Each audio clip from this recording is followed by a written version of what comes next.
This is Phil, and I will be discussing today about things you should know before moving to the UK. And if this is specific to OFWs or my fellow Filipinos, by the way, kabayan means, for all those that who don't know what kabayan means our fellow countrymen. So that's it. And so the first thing that you should know, number one, is when it comes to greetings. Usually we Filipinos, when we see each other, we usually say hi, hello, how are you, kumusta? Here, when you see somebody, you may greet them like good morning, or good afternoon, and then just say, you're right, or some people will actually tell you, you're right, mate. So that's how they, when they come across with somebody that they know or some other people, that's how they greet. Sometimes they say hiya, like that. So the second thing that you should know is when it comes to groceries. So usually in the Philippines, when we go to SM or other big grocery stores, usually when we're paying at the counter, there's a bagging boy or somebody's gonna put all those things that you've shopped in a bag. So when you go to groceries here, the usual thing that happens is,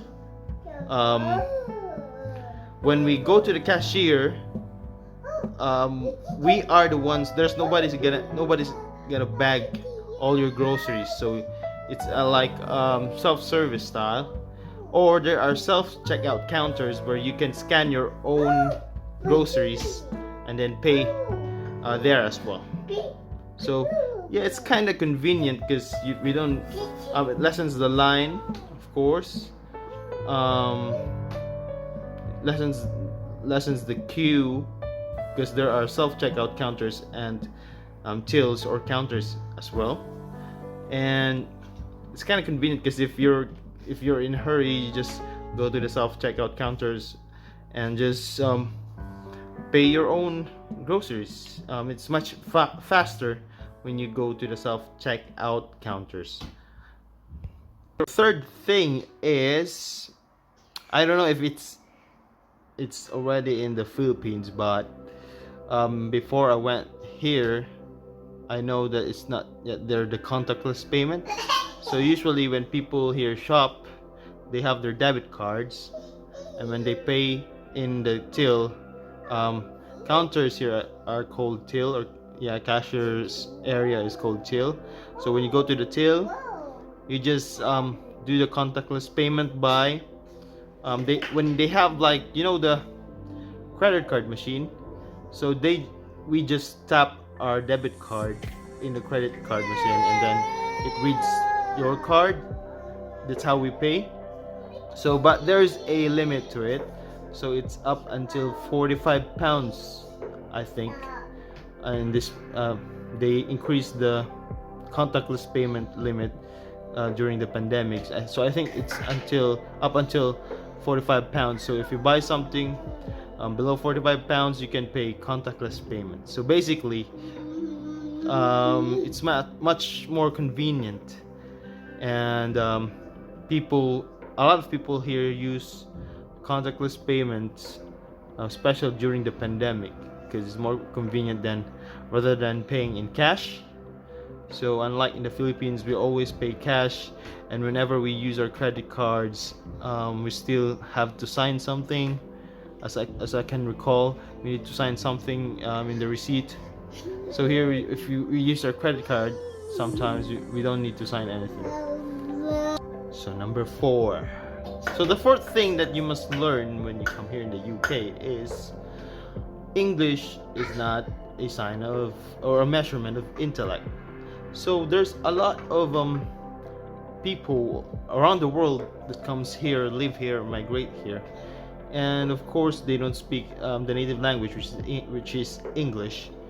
So don't be afraid. Don't get me wrong. Communication means is an advantage But it doesn't mean if you don't know that much or that slang, you know, that well in speaking in English language, it means you're better than other people.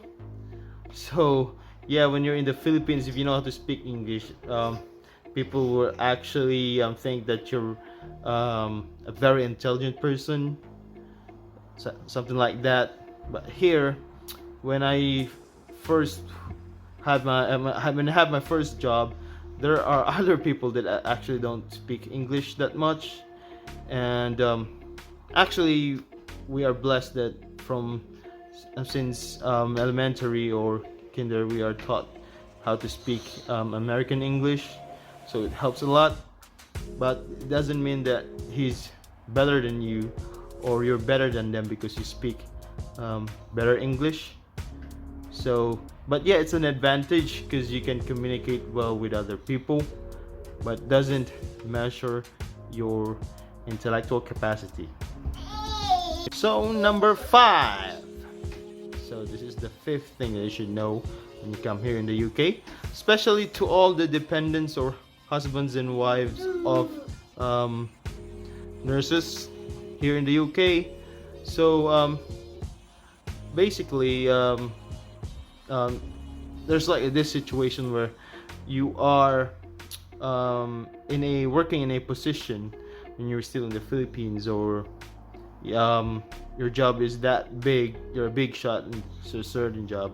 So when you come here in the UK, you can't really expect that that's still gonna be your job. What I mean is everyone goes back to zero here when you come here in the UK. There's actually a conversion to your studies, I think. This is based on my experience and what I've learned when I came here in the UK. So they call it UK NARIC.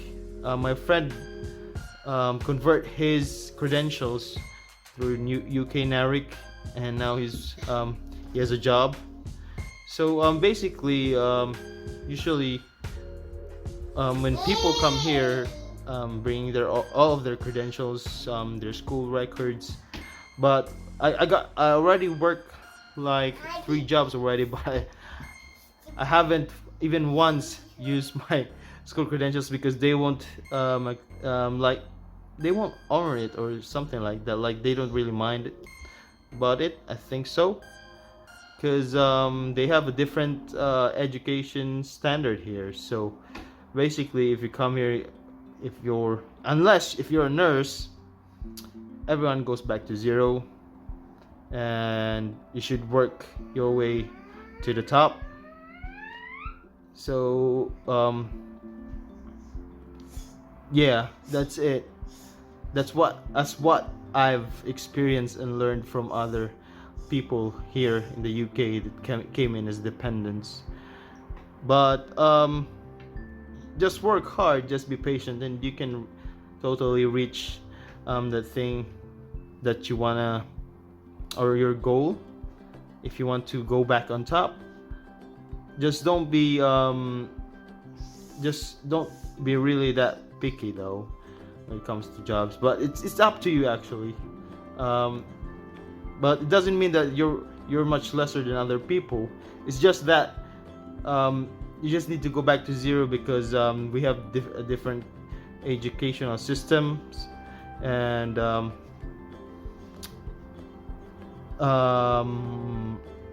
usually they have a different standard than us in the Philippines.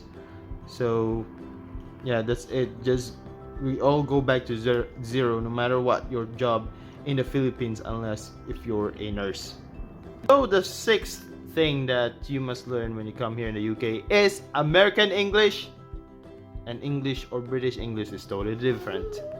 So as we all know, we are groomed and we are taught with American English since we were kids up until when we finish our studies in the Philippines.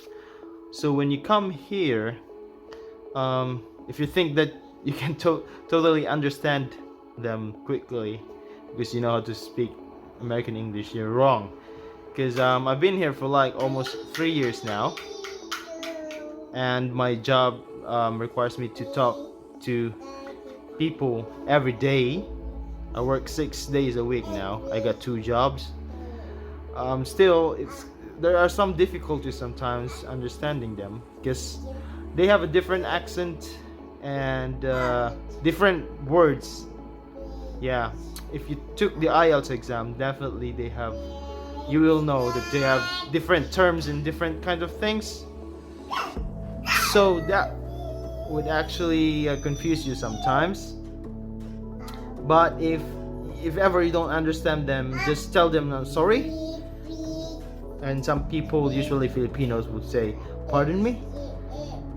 Yeah. So yeah, they have a totally different kind of language, and yeah, you could actually tell if this guy is from the UK, or especially when somebody's from the US, you could actually tell them that they are from the US because of you can understand them more. For us Filipinos, you can understand them more than the people here in the UK. But as time goes by, you will learn how to speak their language. You would understand their language. Number 7. So number 7 is learn how to say sorry or thank you or be courteous or be kind. So British people are known to be kind and polite.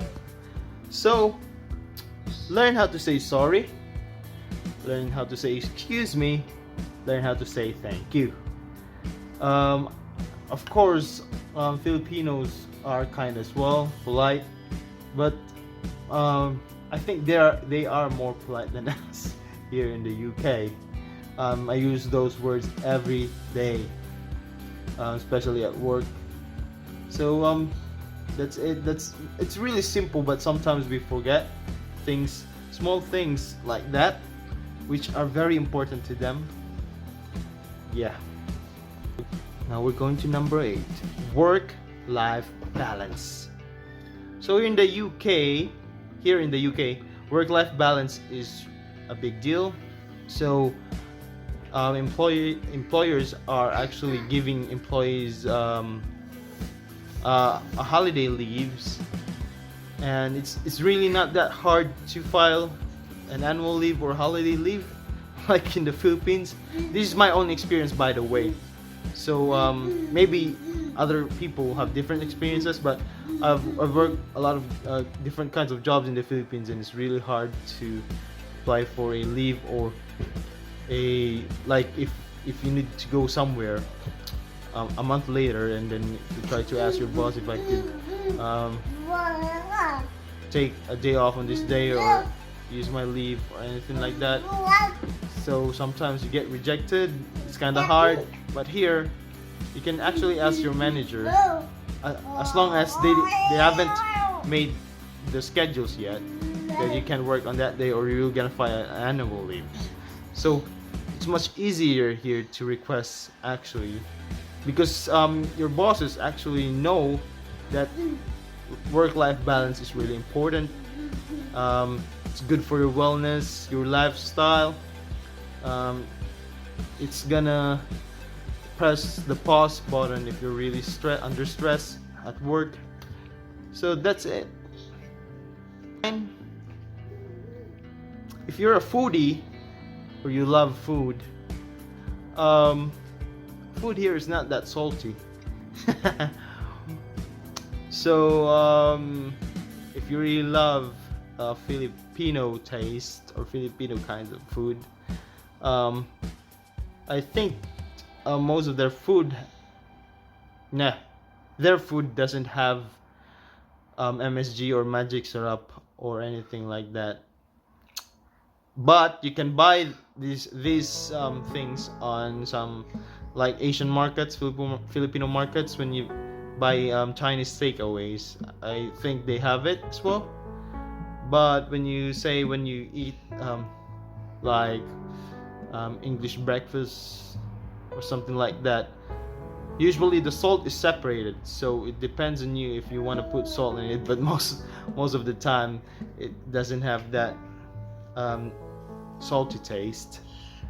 And for me, my preference, um, I really like food with salt because you can taste the flavor more.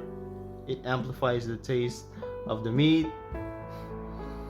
So, but though, the positive side of not having a salty food is it's more healthier.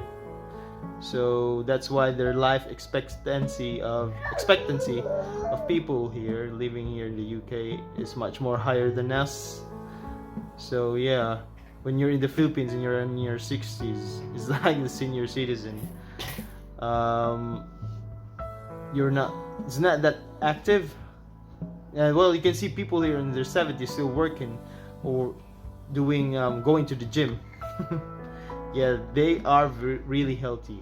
People here are really healthy, and it's also because of the work-life balance thing that I have mentioned earlier, and their food is less salty. Next thing that I would like to share to you, that you should know when you come here in the UK, is to research everything.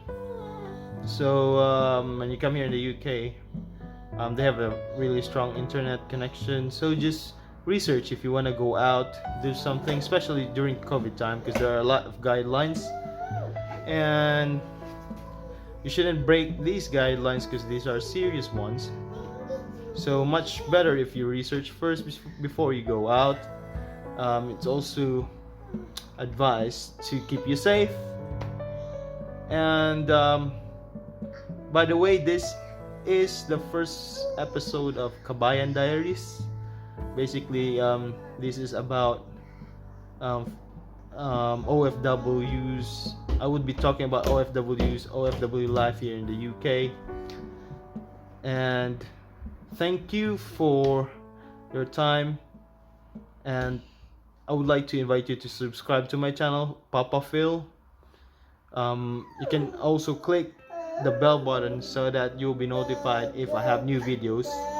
I'm trying my best to do at least one video per week, and yeah, I have 6 days.